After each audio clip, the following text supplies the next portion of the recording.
आखिरकार झारखंड में भारतीय जनता पार्टी इतनी सुस्त क्यों है? क्यों चंपई सोरेन पर भरोसा नहीं जताया जा रहा है?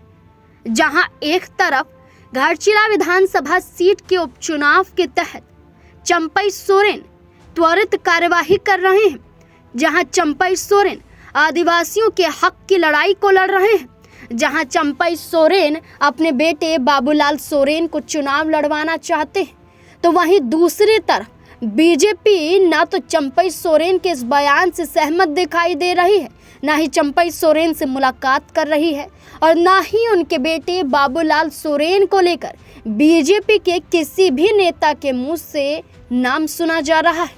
तो वहीं झारखंड मुक्ति मोर्चा के जरिए तैयारियां तेज हो गई हैं। माना जा रहा है कि घाटशिला विधानसभा सीट के उपचुनाव के लिए झारखंड मुक्ति मोर्चा अपने जीत के लिए अभी से ही तैयार है।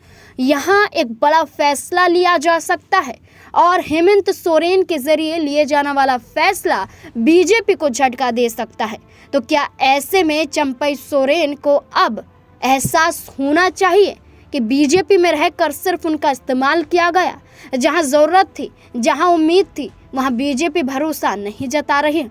दरअसल जानकारी के लिए आपको बता दें कि हेमंत सोरेन ने एक बड़ा फैसला लेने का निर्णय लिया है। झारखंड में मंत्रिमंडल का विस्तार किया जाएगा। सूत्रों के अनुसार ये विस्तार पितृपक्ष के बाद किया जाएगा। इस विस्तार में सबसे बड़ा और अहम नाम दिवंगत मंत्री रामदास सोरेन के बेटे सोमेश सोरेन का हो सकता है। उन्हें मंत्री बनाकर घाटशिला विधानसभा चुनाव में उतारने की रणनीति पर काम हो रहा है। झारखंड मुक्ति मोर्चा के लिए ये कोई नई रणनीति नहीं है। पार्टी पहले भी इस फॉर्मूले का सफल प्रयोग कर चुकी है। पूर्व मंत्री हाजी हुसैन अंसारी के निधन के बाद उनके बेटे हफीजुल हसन को मंत्री बनाया गया था और फिर उन्होंने मधुपुर उपचुनाव में जीत हासिल की थी। इसी तरह दिवंगत शिक्षा मंत्री जगन्नाथ महतो के निधन के बाद उनकी पत्नी बेबी देवी को भी मंत्री बनाया गया, जिन्होंने डुमरी उपचुनाव में जीत हासिल की।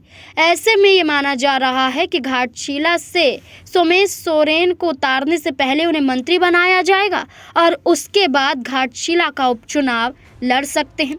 आपको ये भी बता दें कि रामदास सोरेन का हाल ही में निधन हो गया था, जिसके बाद से घाटशिला विधानसभा सीट पर उपचुनाव होना तय है।